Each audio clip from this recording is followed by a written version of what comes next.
Nesse planejamento de sábado, nós temos um dia bem especial, principalmente para quem gosta do futebol sul-americano, né? A final da Libertadores entre Galo e Botafogo é o grande destaque desse sábado às 5 horas da tarde, final que acontece na Argentina, no estádio do River Plate, estádio monumental que tem uma capacidade gigantesca, vai receber uma final de 2 times brasileiros. Seria muito curioso se tivéssemos aqui um brasileiro contra o argentino, mas o Atlético Mineiro eliminou e muito bem eliminado o River Plate. Botafogo também passou pelo Peñarol do Uruguai e chega nessa final com muita moral e líder isolado até o momento do Campeonato Brasileiro. Vamos falar bem desse jogo, tentar criar os nossos cenários por aqui. Além disso, nós temos mais um jogo importante no cenário europeu, o famoso Der Klassiker, né? O clássico lá na Alemanha, Borussia Dortmund e Bayern de Munique. Eu sempre gosto de frisar para vocês que esses dois não são os maiores rivais, né? Eles são, óbvio, os maiores times da primeira divisão hoje em dia, com todo respeito ao Leverkusen, que ganhou e é o atual campeão da competição, mas esses são os maiores times da primeira divisão da Alemanha. Porém, nós temos como grande rival do Dortmund, comentei recentemente agora sobre o Schalke, que está na segunda divisão, flertou com a terceira, ainda flerta com a terceira divisão nessa temporada. O Bayern de Munique deixou seu rival para trás, né? O 1860 Munique ficou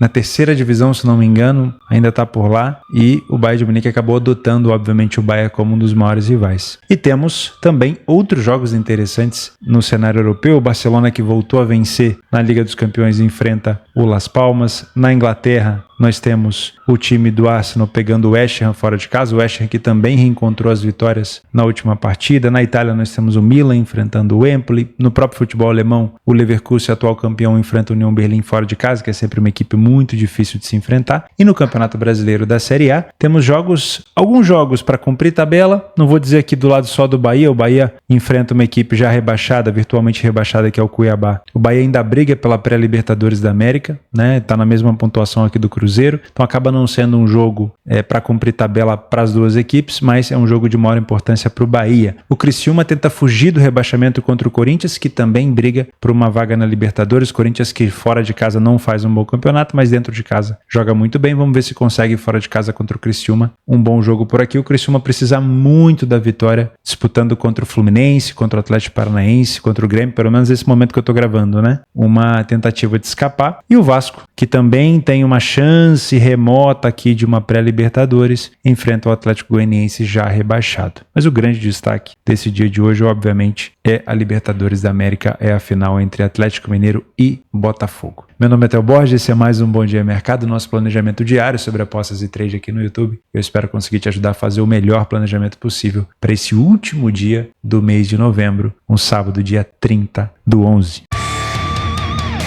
Antes da gente começar a falar sobre essa grande final da Libertadores da América entre Galo e Botafogo, vou deixar aqui uma dica da minha parceira Betfair, que está com uma promoção oferecendo uma cotação de 2 para acontecer pelo menos 2 gols no jogo do Galo com o Botafogo nessa final. Anteriormente a cotação estava a 1,40 e você tem a oportunidade de pegar essa cotação a 2 para o jogo inteiro, tá? Se você quiser aproveitar essa cotação, vou deixar aqui o link aqui embaixo junto com os demais links do Radar Esportivo, também do registro da Betfair e tudo mais. Beleza? Só clicar aqui, clicar em Saiba Mais e, obviamente, ler os termos de uso da promoção. Vamos começar o nosso planejamento às 10 horas da manhã no jogo do Barcelona com Las Palmas. Vou pedir encarecidamente que você deixe o seu like no vídeo. Se você não for inscrito no canal, você pode assistir até o final para ver se você gosta. Lembrando que esse não é um vídeo de palpites e, embora você possa encontrar algumas indicações por aqui, esse é um vídeo para que a gente faça o maior número de coletas de informações possível, que a gente consiga criar os nossos cenários. Não que esse cenário vai de fato se replicar no ao vivo, mas que ele possa chegar o mais próximo possível para que a gente também esteja o mais bem preparado possível, tá bom? Então você assiste até o final se você gostar. Se você quiser mandar para os seus amigos também, vai ser um prazer. O BDM está no ar há mais de 6 anos e pretendo continuar por aqui um bom tempo, se o YouTube permitir e, obviamente, se essa lei das apostas e do trade também acabar permitindo. Fechou? Vamos começar então com o Barcelona e Las Palmas. Temos uma cotação de super favoritismo. O que acontece quando nós temos um super favorito jogando em campo? Eu sempre gosto de lembrar para vocês. As cotações dos demais mercados são influenciadas, tá? Então, o Barcelona 1,17 vai fazer com que a cotação de gols esteja amassada, a cotação de handicaps esteja amassada. Então, se você não tem um método muito bem calibrado, muito bem organizado para esse tipo de odd, eu te aconselho pular esse jogo, tá? Não gosto de indicar trabalhar jogo onde você não tem metodologia. tá bom? Porque não é com o carro andando que você vai aprender a dirigir, né? É um modo de dizer, mas não é, você não tá no banco do carona e do nada alguém fala, quer aprender a dirigir? Ah, pô, quero, então pula aí, o barco tá rodando, o carro tá andando e você pega a parada ali já acontecendo. Não é legal, tá? Você tem uma metodologia legal para esse tipo de odd, show de bola, se não, deixa passar. Primeiro tipo de coisa que eu gosto de indicar é, se você é um trader, que é diferente, né? Um cenário de odd de 1,17 para um trader para um punter é um cenário diferente. Se você é um trader, você vai aproveitar muito provavelmente um Barcelona dominante, com posse, fazendo com que essa cotação estabilize. O mercado ele vai ter, de fato, encontrado na expectativa uma realidade que ele esperava. E aí a cotação vai andar de lado durante praticamente todo o primeiro tempo, tá? Essa é a expectativa que a gente geralmente tem. Então você pode aproveitar um back Barcelona, back favorito, durante esse período, se você tem metodologia para isso, tá? Utilizando o PDF de apoio, se você não tem acesso, é só você se tornar membro do canal, a gente consegue perceber que o Barcelona tem 100% de aproveitamento na La Liga dentro de casa, além de vencer todas as partidas, saiu na frente de todos os jogos, não falhou em marcar obviamente nenhum jogo, e em 40% dos jogos não sofreu gol. É uma média de 3,6 gols marcados por partida e apenas 0,6 gols sofridos. É um time muito sólido, muito agressivo com o Hans Flick. O Las Palmas já jogou mais vezes fora de casa, porém não teve um desempenho tão bom. Teve 2 vitórias, uma última agora, a vitória, deixa eu ver contra quem foi. A última vitória do Las Palmas foi contra o Vallecano, tinha perdido para o Atlético de Madrid e tinha vencido a equipe do Valência. Quando vence, tende a sofrer gol contra a sua posição. Exatamente, o Las Palmas não deixou de sofrer gol em nenhuma das partidas que fez fora de casa. Curioso, né? Uma equipe que poderia estar, vamos dizer assim, um pouco melhor defensivamente. Eu já elogiei nas temporadas passadas o Las Palmas por ser um time mais reativo, só que ele tem sido muito frágil na defesa. Média de 2 gols sofridos por jogo, não é uma equipe que sai na frente do placar. Isso aqui eu gosto muito de acompanhar, tá? É o primeiro critério que geralmente que eu olho para poder trabalhar uma equipe, é o quanto essa equipe tem iniciativa. Por que eu olho isso daqui? Se o Barcelona, por exemplo, tem 100% de chance, né? 100% dos jogos ele saiu na frente do placar. Isso me mostra uma proatividade muito grande. Então, quando eu estou a favor dessa equipe, eu sei que ela vai me entregar, na maioria das vezes, o que eu espero, que é ser proativa, ter iniciativa e tentar marcar o seu gol primeiro. Ninguém quer tomar um gol contra a posição. E aí eu somo essa informação com o Las Palmas tendo apenas 14%, muito provavelmente uma das 7 partidas que ele fez, tendo saído na frente do placar. Então, se eu estou a favor do Barcelona, teoricamente eu estou contra o Las Palmas. Se o Las Palmas ele sai na frente com pouca frequência, isso me dá um ânimo ainda maior, uma chance de sofrer um gol contra a posição bem menor, né? O time do Barcelona marcou o dobro de gols que o Las Palmas, mesmo tendo feito apenas 5 partidas em casa, e sofreu bem menos gols por aqui. Outra estatística que eu gosto de olhar é a média de finalizações necessárias para que o time marque um gol. O Barcelona precisa de 2,1 de finalizações para marcar um gol, enquanto o Las Palmas o dobro. O primeiro tempo do Barcelona é extremamente superior. Aqui para você que trabalha back favorito, é interessante. Também pode ser interessante para você que trabalha o mercado de vitória no HT, aí você já sendo um punter com uma cotação mais elevada. O segundo tempo, o Las Palmas até melhora na parte ofensiva, mas continua sofrendo muitos gols, mais gols do que no primeiro tempo. E o Barcelona continua sendo superior. 80% dos jogos do Barça e 71% dos jogos do Las Palmas terminaram com over 2,5. Tá? Nos últimos jogos entre eles, o Barcelona em casa venceu o Las Palmas por apenas 1-0. Era uma temporada onde o Las Palmas estava melhor, na temporada passada. E depois aqui embaixo, em 2017, 3-0. 2017 é um cenário muito distante. O Las Palmas subiu para a primeira divisão na temporada passada, né? Então, como a gente está encontrando aqui um Barcelona bem sólido na quantidade de gols marcados e o Las Palmas bem frágil na quantidade de gols sofridos, com o Barcelona na frente do placar, dá para pensar nesse cenário de 2,5 gols. Cotação de 1,22 é horrorosa, como eu falei, se tem um super favorito em campo, essa cotação vai ficar esmagada. Então eu só pegaria isso com o Barcelona na frente no segundo tempo, bem tarde ali por volta dos 65, para tentar buscar mais 2 gols. Se por acaso virar o segundo tempo já 3-0 para o Barça, por exemplo, aí talvez eu deixe para lá, porque as cotações vão estar muito esmagadas e o jogo já vai estar resolvido, tá? É isso, não tem muito o que inventar por aqui. Se você é um punter, vitória do Barcelona no HT ou um handicap asiático com o Barcelona podendo vencer por 2 ou 3 gols de diferença, me parece um cenário provável e plausível, desde que você tenha metodologia.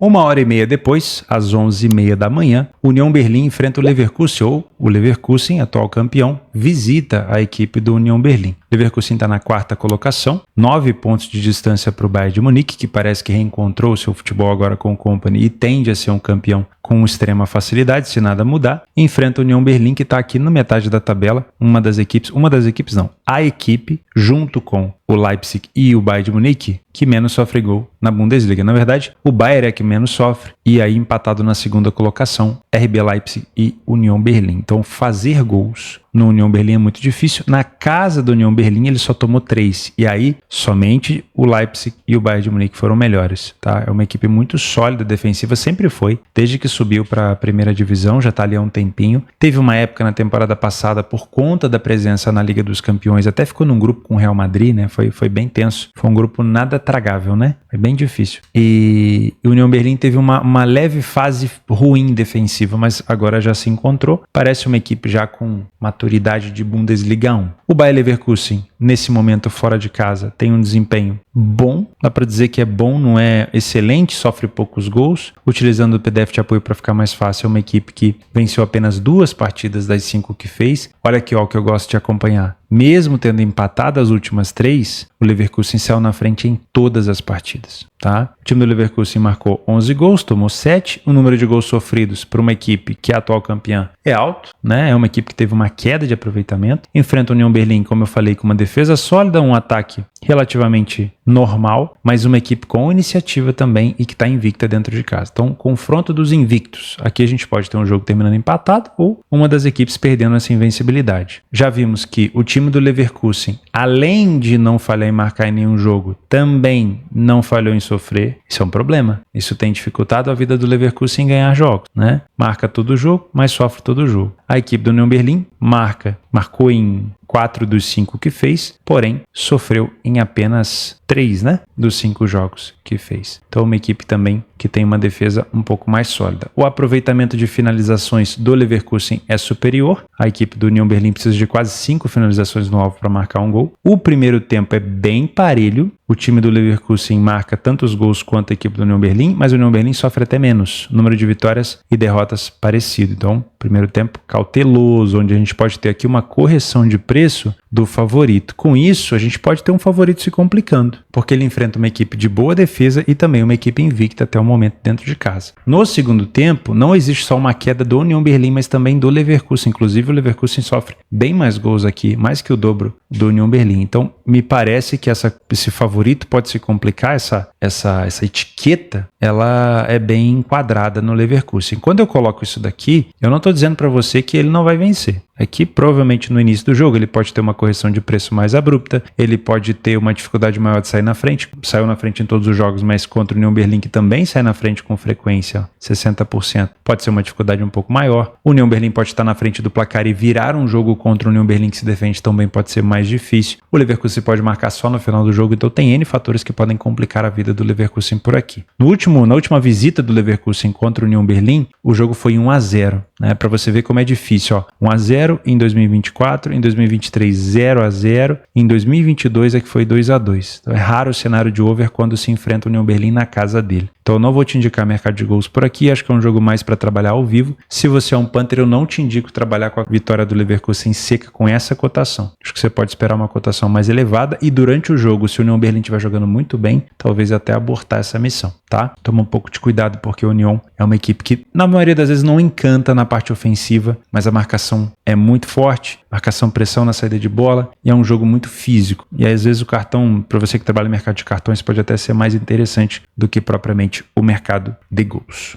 Saindo da Alemanha rapidamente, às 2h da tarde na Itália, o Milan pega o Empoli. Milan que vinha muito bem na Série A e aí teve um tropeço, uma derrota e um empate. O Milan no último jogo venceu o Slovan Bratislava por 3-2 na Liga dos Campeões, vinha de empate contra a Juventus e empate também contra o Cagliari, fora de casa. O empate com a Juventus era já esperado, contra o Cagliari é um pouco mais difícil, né? Porque é uma equipe ali debaixo da tabela. Vem também de vitória contra o Real Madrid no Santiago Bernabéu, isso aqui traz uma moral muito grande para a equipe, mas vem de derrota para o Napoli, líder da Série A momentaneamente, por 2-0. Dentro de casa, a equipe do Milan perdeu para o Napoli e empatou com a equipe da Juve. O Empoli vem de 2 empates consecutivos fora de casa, empatou com o Lecce e empatou contra o Parma e vinha de derrota para a Lazio por 2-1. Então nesses últimos 3 jogos, não só nos últimos 3, nos últimos 5 jogos fora de casa, o Empoli marcou gol em todos, e aí eu posso até esticar para o 6º jogo, onde o Empoli marcou em todo o jogo. Então mesmo saindo, enfrentando equipes fortes como a Lazio, como o Torino, o próprio Parma, que era bem forte no início, o Empoli não deixou de marcar. Curioso,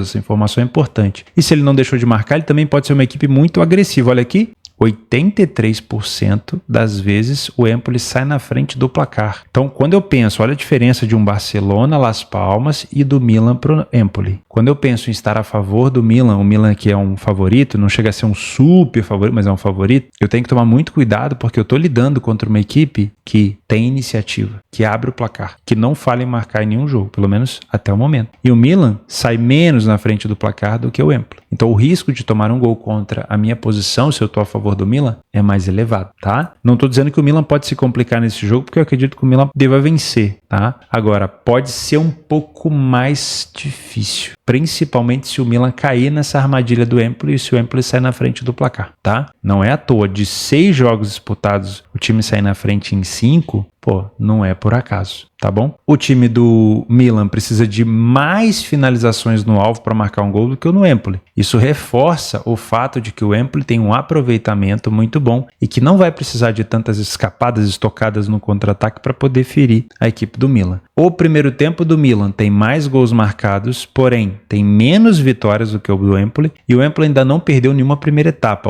Então se eu vou trabalhar a vitória do Milan no HT, ou eu vou ficar de fora, ou eu vou buscar uma cotação que compense muito mais o risco retorno. O Empoli não perdeu nenhuma primeira etapa, o Milan ganhou só metade. Vou pegar uma cotação para vencer no HT a 1,60? Tá ruim, né? Não estou dizendo que tá 1,60, estou te levantando um exemplo. Então eu preciso aqui de uma cotação que valha mais a pena. Um risco retorno, 2,20, 2,10, 2, não sei, um pouco mais rentável para o risco que está sendo apresentado. Claro, hoje o Empoli pode não sair na frente do placar, ele pode perder o primeiro tempo, pode tomar uma sacolada, mas ele vem apresentando números interessantes. E olha a queda repentina do Empoli na segunda etapa. Já sofre 50% de derrota no segundo tempo. O Milan já não perde o segundo tempo nenhuma vez, mas também tem dificuldade de vencer porque marca poucos gols. Mas ainda assim, é um Empoli que cai mais do que o Milan por aqui. 100% dos jogos do Empoli fora com over 1,5, 67% dos jogos do Milan em casa com over 1,5. Dá para ficar de olho nesse back favorito? Olha, vamos ser bem sinceros. Dá. É um Milan que venceu o Real Madrid no Bernabéu, que segurou a Juventus, perdeu para o Napoli, mas é normal. Só que eu tenho minhas dificuldades de trabalhar o Milan. E aí vamos recorrer para o nosso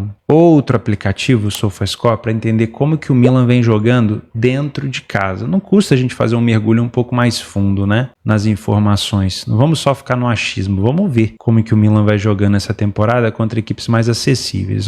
Quando é que começou essa temporada? Começou aqui, no jogo do Torino. O Milan naquele jogo tinha uma cotação de 1,50. Olha só como foi o desempenho do Milan. Foi superioridade, porém ele tomou um gol primeiro, depois tomou mais um e só foi buscar no final. Contra a equipe do Venezia, uma cotação provavelmente aqui próximo de 1,20, 1,30, aqui ele conseguiu cumprir o que era esperado. Mesmo assim não foi uma grande superioridade não, mas ele cumpriu fazendo um gol primeiro. Não me parece que ele tenha começado muito bem, tá? O Venezia até começou muito bem, ele marcou gol na primeira finalização, isso é ruim. Eu gosto de estar a favor de uma equipe quando ela de fato está me apresentando superioridade. Contra o Lecce, 1,30, praticamente a mesma cotação aqui contra o Empoli. Não foi um Milan que começou acachapante, agressivo, ele foi crescer só no finalzinho do primeiro tempo, isso não me agrada, tá? É claro, você pode esperar todo o primeiro tempo para pegar um momento de pressão e estar a favor, mas não foi aquele legítimo favorito de 1,30, que massacra o adversário, tá? Depois teve mais um jogo aqui contra o Udinese, uma cotação de 1,33, aqui sim, aqui o Milan deu sinal e fez o gol. Esse é o padrão que a gente busca, uma continuidade de superioridade para depois um gol, aí é legal. O primeiro chute e um gol, aí não ajuda muito, né? Dificilmente você vai estar a favor. Só que aí depois do gol, o Milan fez o quê? Recuou, tomou um vermelho e ali ficou se defendendo até o final. Deixa eu ver se teve mais algum exemplo aqui. Milan e Cagliari foi fora de casa. Teve um na Liga dos Campeões, O Milan, teoricamente, um pouco melhor, marcou primeiro, mas não foi, mesmo o 1,38 não foi um favorito de 1,38 no início. Pode ver que o Bruges começa melhor. Eu percebi aqui um pouco de relação, tá? Ó. Contra o Bruges não começou tão bem. Contra a própria equipe do Lecce não começou tão bem. Contra a equipe do Venezia não começou tão bem, apesar de ter marcado gol na primeira finalização. Então eu vou fazer o seguinte, eu não vou ficar de olho nesse back favorito ao Milan a qualquer preço ou a qualquer custo. Eu prefiro não criar tanta expectativa, deixa o Milan me surpreender, tá? Com o Milan na frente, entretanto, é possível perceber que o Milan tem essa continuidade de gols, né? A não ser que tenha tomado cartão vermelho, ó. Então marcou primeiro, depois marcou mais 3. Contra a equipe da Udinese só foi 1, mas tomou o cartão vermelho. Contra a equipe do Bruges, marcou 1 e depois conseguiu marcar mais 2. E aí teve outras situações fora de casa, só estou mencionando de fato as situações em casa, né? Contra o Parma foi fora, contra o Lazio foi fora, contra o Torino acabou saindo atrás. Então um cenário interessante para buscar os gols aqui, com o Empoli sendo tão agressivo, é o Milan estar na frente. Porque aí o Milan na frente, eu faço com que o Empoli, que é agressivo, saia para o jogo e a gente pode ter um cenário de mais gols. Dá até para ficar de olho, quer ver no histórico? O Milan em casa venceu o Empoli por 1-0, 0-0 e 1-0. O histórico tira a gente mesmo da ideia, hein? Porque a minha ideia por aqui era isso daqui, ó. Era um Milan vencendo talvez por uns 3-0. Ou sofrendo gol aqui também. Pô, aí vai ser difícil. Vamos pensar num cenário de ambas marcam aqui, já que o Empoli vem marcando em todos os jogos. É uma cotação de 2 que já vale o risco. Ó, teve ambas marcam até no United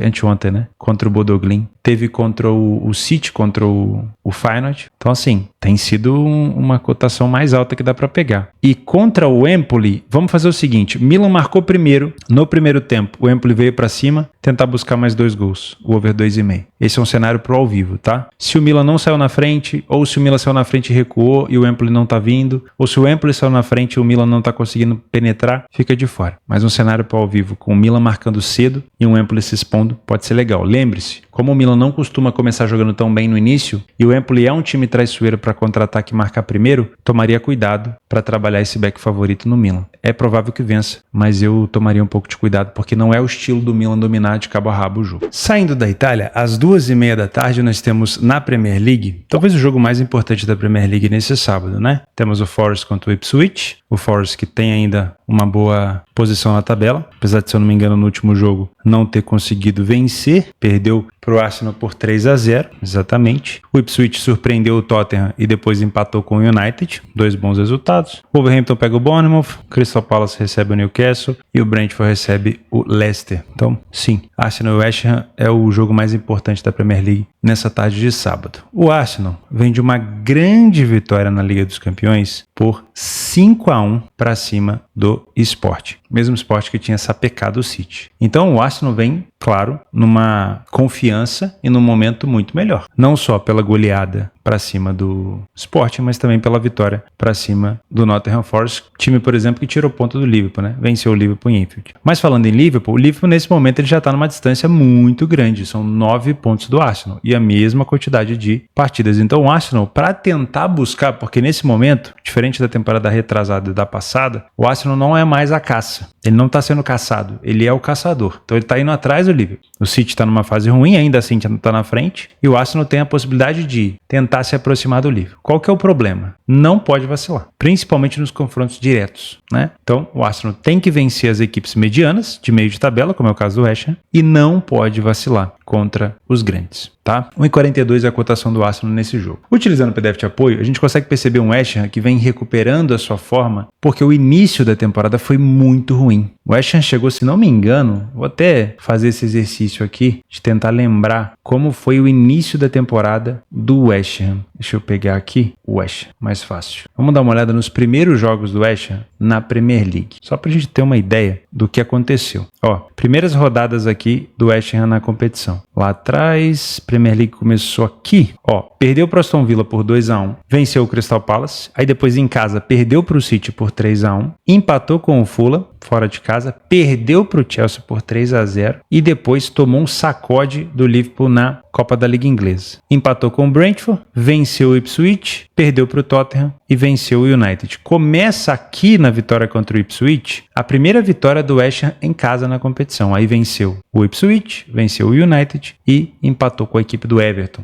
né? Teve mais uma vitória aqui atrás? Não. Dentro de casa foi aquela primeira mesmo, né? Então é um West Ham que não começou bem a temporada, mas convenhamos, uma derrota pro Aston Villa, que tinha vencido o Bayern de Munique na Champions, que tinha complicado a vida de outras equipes, o City e o Chelsea. Então, essa trinca de enfrentamentos que, teoricamente, por serem em sequência, você sente mais. Se fosse ao longo da competição, em jogos salteados, a derrota não ia ser assim tão assustadora. Depois, 2 vitórias, Ipswich e United, e um empate, se não me falha a memória, contra o Everton. Então, vem numa melhora. E, principalmente, pela vitória fora de casa agora, contra a equipe do Newcastle. Vencer o Newcastle na casa do Newcastle não é para qualquer um, hein? O Arsenal perdeu lá, o City perdeu lá. Então, é uma equipe que pode sim ser o fiel da balança na hora de título, né? Assim como o Brighton, que eu costumo falar. Então, é um West Ham que vem num momento de boa recuperação. Porém, o Arsenal tem camisa, tem mais emblema, né? Tem mais moral no mercado e a cotação é 1,42. Só que fora de casa, o Arsenal não vence há 4 partidas. E aí a gente tem que filtrar isso daqui para entender, ó. Perdeu para o Newcastle por 1-0, empatou com o Chelsea 1-1. Só que o Arsenal não vence fora de casa há 4 partidas. Um empate, 2 derrotas e mais um empate. Então, sinceramente, a cotação, ela faz menção a um Arsenal bem na Champions, a um Arsenal bem também em casa contra o Forest, mas ela deixa um pouco a desejar pelo momento fora de casa. Mas futebol é o momento mais recente, né? Que traz essa sensação para o mercado. Então, essas 2 vitórias na Champions e na Premier League dão uma sensação melhor para o mercado. O Arsenal sai mais na frente do placar do que o West Ham, mas não é isso tudo. Falha em marcar na mesma quantidade, marca menos gols e sofre um pouquinho menos. Poucas coisas fora de casa a gente consegue elogiar no Arsenal, né? O aproveitamento do Arsenal é ligeiramente melhor, poderia ser muito melhor. O primeiro tempo do Arsenal não é tão superior assim ao primeiro tempo do West Ham e o segundo tempo tão pouco. Então, vamos ser realistas. Se você hoje tivesse que trabalhar a favor do Arsenal em cima das estatísticas que o Arsenal vem apresentando fora de casa, você não trabalharia. Você olharia para essa cotação e marcaria que o Arsenal poderia até se complicar. É uma possibilidade, tá? Porém, a gente tem que entender que o momento do Arsenal é muito bom. E da última vez que o Arsenal enfrentou o West Ham na casa do West Ham, ele socou 6. Já teve vez que complicou? Já. Teve uma complicação aqui por 2-2, já venceu por 2-1, teve 2 derrotas consecutivas aqui na Copa da Liga Inglesa e também na Premier League na temporada passada, retrasada. Mas se você olhar só para a estatística fora, você não confia no Arsenal. Você tem que olhar para o que o Arsenal está apresentando em campo, porque as 2 vitórias recentes dão moral. Então eu vou tratar esse jogo como um jogo para correção de preço, porque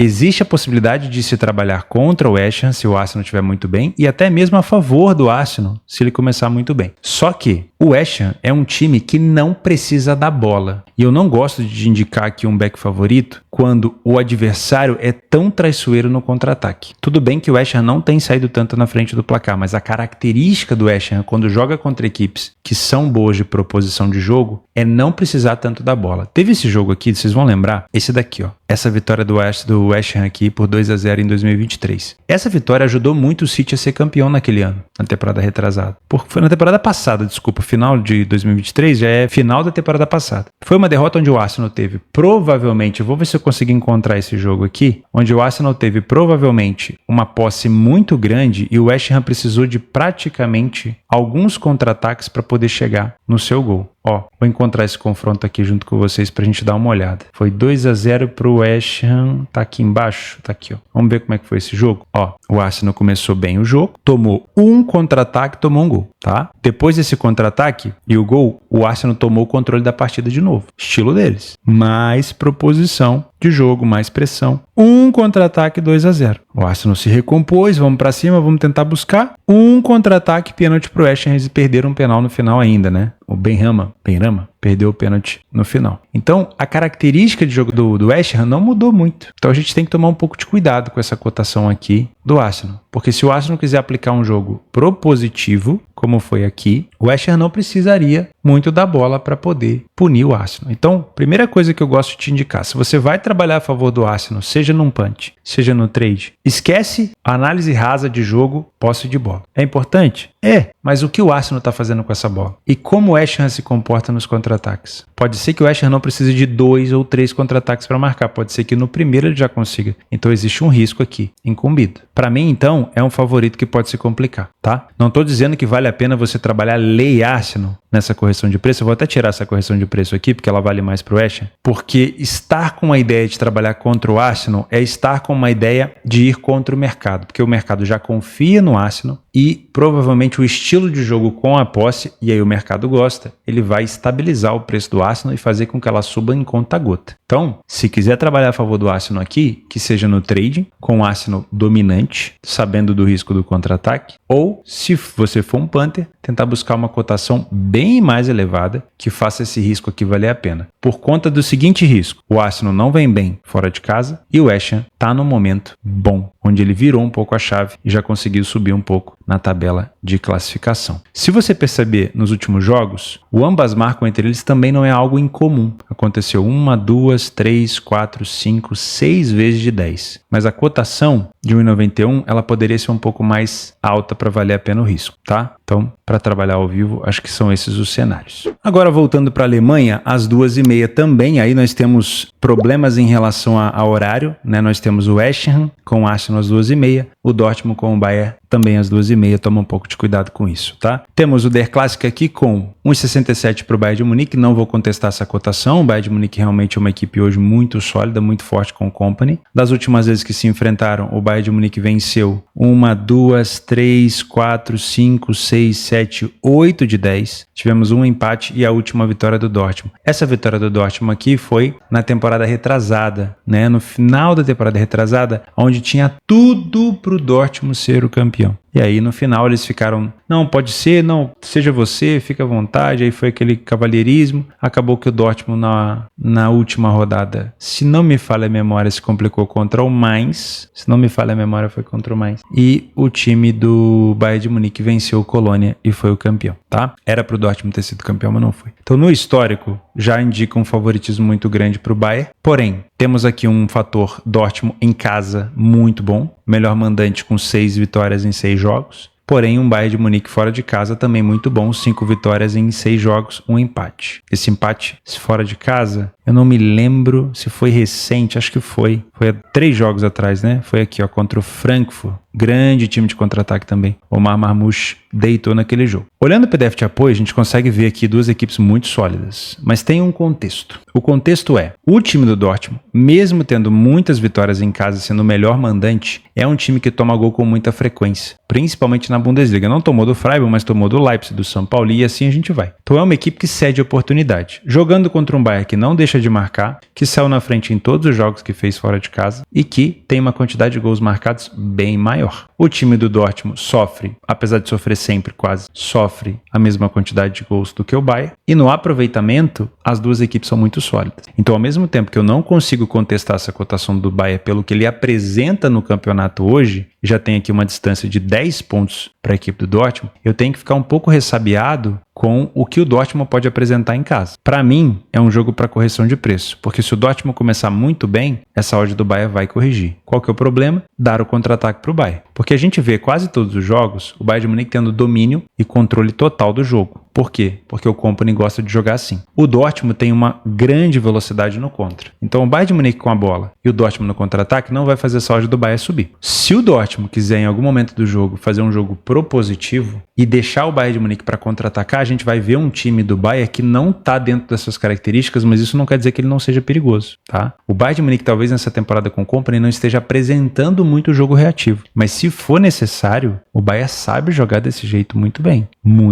tá? Então toma um pouco de cuidado também em trabalhar contra o Bayern se o Bayern estiver mais recuado, porque ele sabe jogar dessa maneira. Eu gosto sempre, quando eu trabalho Der Clássica, de pensar no mercado de gols, tá? Já tivemos aqui 4-2, 4-0, 3-1, 2-2, 3-1, 4-2, 3-2, 3-2, 2-2. Então é um jogo que costuma entregar pra gente o ambas marcam, por isso essa cotação tá ruim, mas eu esperaria uma cotação melhor. Costuma entregar pra gente o mercado de gols, pelo menos o 2,5 parece interessante. Cotação de 1,36 é ruim, dá pra esperar algo melhor. E se você for trabalhar o mercado de resultados, se fosse para trabalhar a favor do Bayern, por mais que eu acredite acredite que o Bayern esteja com uma cotação justa, eu só olharia a favor do Bayern com uma cotação maior. Porque o Dortmund tem o Senhor Guirassy, não sei se vai estar disponível para jogo, mas é um jogador que está marcando sempre. Tem vários jogadores novos no elenco que estão produzindo também gols. É um time que marca com muita frequência, não falhou em marcar em nenhum jogo dentro da sua casa. O Bayern também não falhou em marcar nenhum jogo fora. Então o primeiro gol aqui pode cair para qualquer lado. Então essa coisa de indicar uma vitória seca é mais difícil, né? Porque supondo que você quer trabalhar muito a favor do Bayern de Munique, mas ele já começa tomando um gol, você poderia pegar, por exemplo, uma odd mais alta para dupla chance, para empate anula, para até para virada seca. Então esse tipo de jogo de clássico eu respeito muito o clássico, apesar de não serem os maiores rivais, eu respeito muito o clássico e para mim é um jogo que a gente poderia olhar ao vivo, tá? Gosto de pensar em gols. Quanto mais cedo o primeiro gol, mais aberto vai ser esse jogo. E o Dortmund tem marcado bastante, e aqui eu gosto muito de olhar isso aqui, ó, nos minutos finais. O Dortmund marcou 5 gols dos 61 aos 75 e 5 dos 76 aos 90. Então, 10 gols marcados, se somar aqui, ó, 56% dos gols marcados nos últimos 30 minutos de jogo, tá? Vale a pena ficar de olho nisso. Já o Dortmund também sofre mais nos minutos iniciais. O time do Bayern já marca mais nos primeiros minutos e sofre mais no segundo tempo, principalmente nos minutos finais, onde o Dortmund cresce. Então, a gente pode ter aqui um espelho, né? Um reflexo. O Dortmund começando mal no primeiro tempo, tomando gol. Depois o Bayern, que marcou no primeiro tempo, hipótese, né? Acaba recuando e aí o Dortmund também consegue marcar o gol dele. Pode ser interessante, tá? Vale a pena ficar de olho nisso. Gosto de pensar também se não é um cenário interessante para cartões. Deixa eu dar uma consultada aqui, ó. Nos últimos jogos entre eles, confronto direto, mais de 2,5 gols em 9 de 10, 90%. Ambas marcam em 8 de 10, 80%. O Bayern marcou primeiro em 4 das últimas 5 e venceu o primeiro tempo em 6 das últimas 7. Em relação a cartões, eu não tenho essa informação aqui, mas ó, pode ser um jogo para esse cenário, tá? Pode ser um jogo para esse cenário, porque aqui a gente tem uma rivalidade grande. O Dortmund tem o seu grande artilheiro Senhor Guirassy, e eu não preciso nem falar do Bayern de Munique, né? Harry Kane, que marca em quase todos os jogos. É isso, bom jogo pra gente acompanhar. Vamos passar agora para o futebol brasileiro. Às 19h30 o Cuiabá enfrenta o Bahia, o Cuiabá já virtualmente rebaixado, né? O Cuiabá tem 30 pontos, pode somar no máximo aqui 9 pontos, chegar a 39, 39 tem o Fluminense, então o Cuiabá já está rebaixado. O time do Cuiabá joga contra um Bahia que ainda briga por uma vaga na pré-Libertadores, dependendo do título, se for do Botafogo, abre mais uma vaga aqui embaixo, se não for, não abre, então o Bahia precisa fazer o trabalho de casa. No máximo conseguiria passar o Cruzeiro, tá? Os próximos jogos do Bahia, além do Cuiabá já rebaixado, o Bahia pega o Corinthians fora de casa, Corinthians disputando diretamente com o Bahia essa pré-Libertadores, e o Atlético Goianiense em casa já rebaixado. Então, 2 confrontos contra times rebaixados que o Bahia tem a obrigação de vencer. Porém, necessidade de vitória não é vitória. Gosto muito de falar isso, tá? Eu trabalharia nesse jogo aqui 100% ao vivo. Se o Cuiabá quiser jogar para sua torcida, obviamente pela sua honra, Cuiabá, primeira vez que ele é rebaixado, né? Não tinha sido rebaixado antes. Você pode tomar um pouco de cuidado para estar a favor do Bahia com qualquer cotação, tá? Não é porque o time ele já caiu que ele vai se entregar. Tem sempre aquela coisa de contrato, de jogadores que recebem também, né? Uma quantia, uma mala branca para poder se esforçar, afinal de contas tem outras equipes interessadas nessa vaga, então toma um pouco de cuidado, o Cuiabá pode não entrar tão morto assim como alguém imagina, tá? Então, para mim é um jogo ao vivo 100% para correção de preço. Com o Bahia com uma odd mais elevada, talvez compensaria o risco. Mas o Bahia fora de casa também não se ajuda, né? Os últimos jogos do Bahia fora, perdeu para o Juventude, perdeu para o Vasco, empatou com o Cruzeiro, perdeu para o Fortaleza. Então não vem sendo fácil confiar na equipe do Bahia para se apostar seco por ali. Criciúma e Corinthians, mesmo horário às 19h30, briga pela pré-Libertadores do Corinthians, que depois enfrenta o Bahia. O último jogo do Corinthians, se eu não me engano, é contra o Grêmio fora, o Grêmio provavelmente ainda disputando contra o rebaixamento, e o Criciúma disputando diretamente com o Fluminense. Nesse momento, né? Não sei quanto é que vai ser o jogo do Fluminense contra o Atlético Paranaense. Nesse momento, escapar da zona de rebaixamento. O Criciúma aqui nos últimos jogos enfrenta o Flamengo e depois o Bragantino. O Bragantino é uma situação mais complexa, porque o Bragantino é adversário direto, né? Então tem que tomar um pouco de cuidado. Mas o Flamengo provavelmente já dão férias ali para todos os jogadores. No máximo vai um ou 2 titulares. Não deve se esforçar tanto. O Criciúma pode ter essa facilidade um pouco maior de vencer o jogo por aqui, tá bom? Esse tipo de jogo também é um jogo para se trabalhar ao vivo. O Criciúma oscila muito dentro de casa, ó, vitória, empate, derrota, vitória, empate, derrota, oscila demais. E o Corinthians começou a ressurgir fora, né? Venceu o Vitória por 2-1 e venceu o Cuiabá por 1-0. Duas vitórias importantíssimas para colocar o Corinthians mais próximo ali do Bahia e do Cruzeiro. Os torcedores do Corinthians que estão fazendo uma vaquinha para poder pagar o estádio do Corinthians, né? Uma das receitas mais importantes que o clube tem vem sim do seu estádio. O Corinthians sempre consegue lotar a Neoquímica Arena, só que essa grana de lotação do estádio vai para pagar a dívida do próprio estádio. Então, se o torcedor conseguir ajudar a equipe a quitar, não é obrigação do torcedor, né? O Corinthians, obviamente, teve gestões antigas péssimas que complicaram muito a vida do time, para não falar a palavra pior. Mas o torcedor do Corinthians ama, obviamente, o clube e tá tentando ajudar. Se eu não me engano, já arrecadou quase 8 milhões e a tendência é que, devagarinho, eles consigam ajudar a equipe a construir, a pagar, a quitar esse estádio, que aí sim seria uma renda muito boa para o Corinthians no futuro, que vai direto, óbvio, para o futebol do Corinthians, provavelmente, para poder bancar todos esses gastos com grandes jogadores. O Depay chegou muito bem e vai fortalecer a equipe do Corinthians com certeza. Mas é um Corinthians que vinha oscilando, só que agora voltou às vitórias. Então, a cotação, pode perceber, igual a gente falou nos últimos jogos, a cotação reflete o momento mais próximo da equipe. E o momento mais próximo é um Criciúma na zona de rebaixamento e um Corinthians que chegou em semifinal de Sul-Americana, um Corinthians que conseguiu dentro de casa mudar completamente o rumo do campeonato, era cotado para cair e agora já está cotado para pré-Libertadores. O Depay voando e o Roberto também fazendo muito gol, o Garro jogando muita bola e obviamente o Corinthians tem mais confiança do mercado por aqui. Mas é uma situação de desespero para o Criciúma, tá? Então eu encontraria nesse jogo um cenário de correção de preço e acho que é um jogo para a gente não ficar tão cotado em gols. Por quê? Porque é um jogo de 6 pontos. Para o Corinthians vale, nesse momento, uma ultrapassagem, dependendo do resultado do Bahia, do Cruzeiro na tabela e para ficar ali na zona de pré-Libertadores, já garantido, mesmo que o Botafogo não seja o campeão da Libertadores. E para o Criciúma vale sair da zona de rebaixamento, deixar o Fluminense para trás, chegar aqui a 41 pontos e tentar vencer o Flamengo para escapar do rebaixamento. Seria com 41, com 3 pontos contra o Flamengo, se vencer vai a 44, dificilmente vai ser rebaixado. Então é um jogo de 6 pontos, onde a equipe na frente do placar ela vai fazer de tudo para não se expor, para não tomar um empate. Só um cenário de 2 gols de vantagem que me faria pensar em gols por aqui. Por último, às 21h30, o Vasco enfrenta o Atlético Goianiense, cotação de 1,50, porque o Goianiense já está rebaixado, né? O Goianiense que até jogou bem contra o Palmeiras, mas não conseguiu vencer, vem de 2 derrotas consecutivas, para o Atlético Paranaense fora e para o Palmeiras. O time do Vasco ainda tem uma esperança de tentar chegar nessa pré-Libertadores, mas está cada vez mais difícil. O Vasco pode chegar aqui 43, no máximo a 52 pontos. Uma vitória do Cruzeiro já tiraria um pouco essa ideia do Vasco. Corinthians também joga contra o Bahia, que é confronto direto. O Vasco teria que fazer 100% nesses últimos 3 jogos. Quem são os adversários do Vasco por aqui? Vamos dar uma xeretada. Vasco e Galo, pegando o Galo depois da final da Libertadores. Aí não sei, um Galo talvez de ressaca do título ou de ressaca de perda de título. O Galo que nesse momento tem 44, o Galo também numa disputa ali provável de pré-Libertadores, se não conseguir a vaga via título, e também pega o Cuiabá já rebaixado. Então pega 2, assim como o Bahia pega 2 rebaixados, dá para tentar fazer 100% de aproveitamento, afinal de contas o jogo contra o Galo é em São Januário. Então o Vasco pode tentar sim, ou em casa, né? Não sei se São Januário vai estar em obra já, mas dá para tentar pensar sim em 100% de aproveitamento. Eu só tomo um pouco de cuidado com essa cotação, apesar de entender ela, porque confiar no Vasco ultimamente tem sido difícil. Só que o Vasco dentro de casa, ele entrega, né? Entrega positivamente na maioria das vezes. Essa última derrota agora foi contra a equipe do Internacional. O Internacional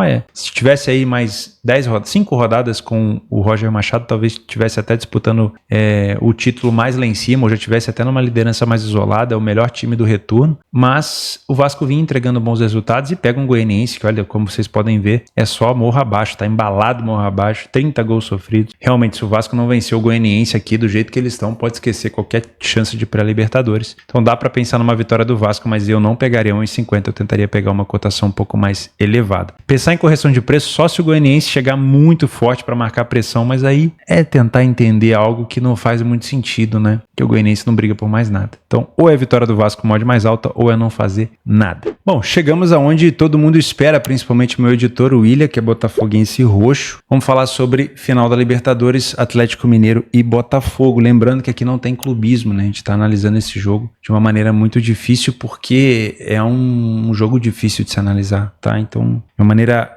séria, mas sim difícil. Esse jogo, para mim, ele vai ser decidido no detalhe. tá? Porque são equipes que elas se assemelham na forma de marcação, o estilo de marcação do Arthur Jorge é muito parecido com o do Milito, nessa tentativa de igualar o homem na marcação-pressão, de fazer homem a homem, dificilmente alguém sobe a mais para marcar, para ceder espaço lá atrás. O Botafogo é um time que desempenha um melhor futebol quando joga com superioridade numérica, então caso o adversário cometa erros na saída de bola, o Vasco cometeu esses erros recentemente, acabou tomando um cacete do Botafogo. O Peñarol, depois de ter tomado o primeiro gol, também cometeu esses erros e tomou um cacete do Botafogo. O Botafogo joga muito bem no erro do adversário quando esse erro do adversário proporciona ao Botafogo superioridade numérica no ataque, tá? Os atacantes do Botafogo sabem utilizar isso muito, muito bem. Então é um jogo de erro zero, né? Onde as equipes não podem errar. O erro do Botafogo, ele passa muito pela marcação-pressão, porque provavelmente o cenário desse jogo é um Galo que já entendeu que consegue punir o Botafogo ou tirar alguns espaços do Botafogo jogando compactado. O último jogo lá no estádio do América, lá em Minas Gerais, foi um excelente pré-final, porque a gente conseguiu perceber um Galo muito bem defensivamente, sabendo que se não tivesse com um homem a menos, poderia explorar essa bola longa. E essa bola longa provavelmente vai pro Davidson ou pro Hulk. Eu não tô vendo o Davidson ficar de fora dessa final, apesar de que nas pré-escalações, deixa eu dar uma olhada se tem essa informação aqui, na pré-escalação tá assim, Davidson titular, Hulk e Paulinho, Arana Scarpa, Alan Franco, Fausto Vieira, Alonso, Bataglia e Lianco, Everson no gol. Do lado do Botafogo, Igor Jesus, Almada, Savarino, Luiz Henrique, Gregory, Marlon Freitas, Alex Telles, Alexander Barbosa, Vitinho, e aí tem a dúvida entre o Bastos, que se machucou contra o Palmeiras, o Adrielso, que também entrou bem, marcou gol de cabeça, e o John no gol, tá? Com o Davidson na frente, o Davidson tem uma estrela muito grande de Libertadores, né, como a gente já sabe, o Galo ele pode tentar fazer esse jogo compactado que fez contra o Botafogo em Minas e explorar a bola longa. E essa bola longa geralmente é explorada da seguinte maneira: quando o time do Botafogo ele sobe para marcar, é o mesmo estilo do Milito na marcação, mas nesse caso a gente não vai ver provavelmente o Galo marcando alto, só em alguns contextos do jogo, mas segura esse fio aí que a gente vai falar disso. Provavelmente no início o Botafogo vai empurrar o Galo para trás e o Galo não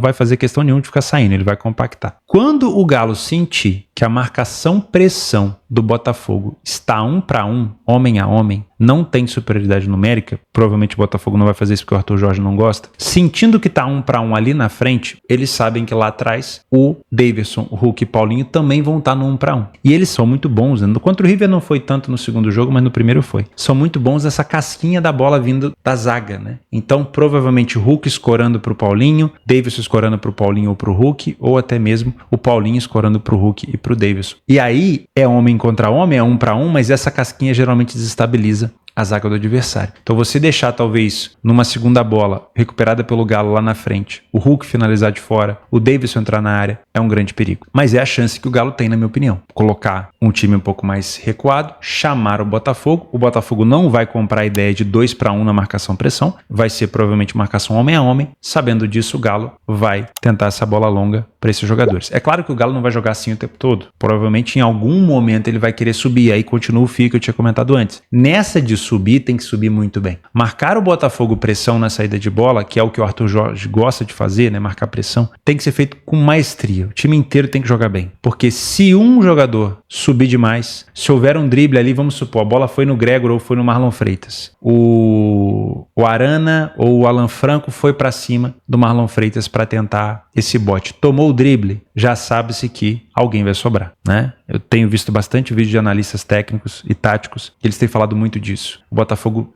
passando do drible numa marcação pressão homem a homem, alguém vai sobrar. E aí dá espaço, como eu falei lá no início, para Almada, Savarino, Luiz Henrique e Hugo Jesus para progredir em superioridade numérica, é difícil. Então quando o Galo subir para marcar, ele tem que saber muito bem o que está fazendo. Outra coisa que pode ser um problema são as bolas aéreas, porque na bola aérea, o Galo é um time que marca bem de cabeça, o Botafogo também. Na bola aérea você desloca os seus zagueiros para a área. O Palmeiras fez isso, deslocou os zagueiros para a área. O que aconteceu? Bola longa do John na cabeça do Igor Jesus, ajeitada para o Savarino, 2-0 Botafogo. Então o Galo compactado, se ele tiver a oportunidade, bola na longa, Davidson escora, Hulk finaliza, John defende, escanteio, vem provavelmente pro ataque os jogadores mais altos, o Lianco, Bataglia, e aí você tem que fazer uma recomposição, né, uma transição defensiva pós bola parada muito rápida. porque o Botafogo tá de olho nisso, ok? Então, pra mim, é um jogo de xadrez, que vai passar muito pelo erro zero. Um erro do Botafogo nessa marcação-pressão lá na frente, e principalmente na recuperação de segunda bola no bolão, no chutão, né? Ou na quebra do goleiro, ou na bola longa dos zagueiros do Galo, do Lianco, por exemplo, do lateral. O Botafogo não recuperando essa segunda bola com maior vantagem, ele vai permitir aos 3 atacantes do Galo essa tentativa de finalização. Contra o River Plate, na Argentina, nesse mesmo estádio, o Galo tentou fazer isso, mas não teve sucesso. Hulk, Davidson e Paulinho não conseguiram recuperar essas segundas bolas. O River Plate tinha sempre superioridade numérica e acabava tendo facilidade para progredir. Só que era um Galo muito bem compactado e acabou nem tomando gol, né? No caso do Galo, o problema aí é na construção de jogo. Galo compactado, quando ele tiver a oportunidade, ele vai querer sair jogando lá de trás, em alguns momentos. Nem sempre ele vai conseguir dar chutão. Não pode errar no meio. Errar no meio na saída de bola é entregar a bola para o Botafogo num cenário e numa zona do campo onde o Botafogo consegue progredir com superioridade numérica e causar muito dano para o adversário, tá? De resto, jogo de xadrez. De resto, é um jogo muito difícil. Eu poderia vir aqui com uma expectativa para um lado para o outro já enviesado, mas eu não tenho esse viés. Porque não é uma final ida e volta, é jogo único. Eu estive em 2 finais de Libertadores. Tive o prazer de estar em 2 finais de Libertadores. O ambiente é diferente. Nem sempre o melhor time começa jogando bem. Quem é o melhor time aqui? Vamos ser sinceros. Hoje, quem joga o melhor futebol do Brasil é o Botafogo. Do Brasil, Botafogo. Líder do Brasileirão. Mesmo jogando contra o Palmeiras, era visível, o Palmeiras não estava num bom momento. Vinha de uma vitória daquelas de campeão, entre aspas, contra o Bahia, jogou mal contra o Goianiense. E o Botafogo, mesmo não tendo resultado nos últimos jogos, vinha jogando bem. Ganhou do Palmeiras com maestria. Hoje o Botafogo joga o melhor futebol do Brasil. Mas nem sempre o melhor time começa jogando bem. Em 2019, eu estava lá no Peru assistindo Flamengo e River Plate. O Flamengo de 2019 era avassalador. O primeiro tempo do Flamengo foi uma merda. Uma merda. Não jogou nada. Nada. E, óbvio, uma grande recuperação do Arrascaeta, do Diego, principalmente do Diego, né? Depois bola no Bruno Henrique, depois passe do Arrascaeta. Não foi nem recuperação do Arrascaeta, foi do Diego. O Gabigol empata e depois num chutão pra frente, Pinola erra, Gabigol 2-1, título do Flamengo. Não começou bem jogando o Flamengo. Não começou. Tinha tudo pro River Plate ser campeão. Estive em 2022 no Equador. Flamengo e Atlético Paranaense. Flamengo, óbvio, favorito contra o CAP. Não começou jogando bem. Não começou. Depois da expulsão do zagueiro do CAP é que o time do Flamengo teve domínio do jogo. Então, não caiam nessa de que uma final tá decidida, já existe um favorito que ele vai ser campeão com facilidade. Cuidado. Para mim, é um jogo parelho e muito difícil de você cravar um lado ou outro. Quer ver? O Galo já foi campeão da Libertadores. O Galo, teoricamente, camisa Galo, eu sei que camisa nem sempre entra em campo sozinho, tá mais acostumado na decisão do que o Botafogo. O Botafogo é a primeira vez que chega numa final de Libertadores. Então, cada novo movimento pro Botafogo é tudo novidade, né? Estar atrás de uma final, como que faz? Estar na frente. Pô, estar atrás do Galo. 1-0 Galo. O Galo compactado vai se compactar ainda mais para jogar no contra-ataque. Como que o Botafogo consegue buscar recuperação? O Botafogo na frente do placar vai fazer o quê? Recua para poder contra-atacar? Continua em cima marcando pressão? É tudo um cenário novo. Por isso é muito difícil vir aqui uma cotação de 2,05 do Botafogo, que é o melhor time do Brasil, e abraçar esse favoritismo. Nem sempre o favorito começa jogando bem, tá? Nem sempre ele começa jogando bem. Na Sul-Americana foi um cenário diferente, né? O Racing era favorito, mas pegou um time do Fernando Diniz em construção do modelo de jogo do Diniz. É diferente. Aqui não. Aqui os dois times estão sólidos, no jeito de jogar da sua equipe. O Milito gosta dessa bola longa, de raspada de cabeça, gosta de recuperação de segunda bola lá na frente. E o Botafogo gosta da proposição de jogo, gosta do protagonismo, mas joga muito bem na maneira reativa também. Então, para mim, é um jogo, primeiro, que tem uma narrativa mais pegada de under, que pode até vir para os penais. Faz tempo que a gente não vê disputa de pênalti Libertadores, hein? Faz tempo. Pode vir para as penais. A gente pode ter um jogo de 1-0 para um lado ou para o outro, amarrado, um time na frente segurando o jogo, não querendo que o jogo passe. Pode acontecer, né? E a gente tem um potencial nesse jogo de deixar ele aberto, que é a questão do contra-ataque. Como é um jogo único, se uma das duas equipes sai na frente, você começa a ter menos tempo para poder recuperar. E aí no final, no desespero, o espaço abre, né? Como aconteceu com o Cruzeiro e Racing. 2-1, Racing vindo no bom resultado, recuado acuado, o Cruzeiro partiu para cima, tomou o gol de contra-ataque. Nesse cenário, talvez buscar mais um gol no jogo, o jogo tá 1-0, final de jogo, um espaço danado, nesse cenário vale pensar no over 1,5, ou se o Botafogo abriu 2-0, ou se o Galo abriu 2-0, nesse cenário vale pensar no 2,5 no final, porque qualquer coisa tática, qualquer organização já foi pro caceta, né? Aí vai ser questão de emoção, de erro, e como eu falei, não pode ser um jogo de erro zero, uma hora alguém vai ter que errar. Se não tiver erro, vai para os penais, mas muito provavelmente é um jogo mais amarrado, não duvido de um jogo que tenha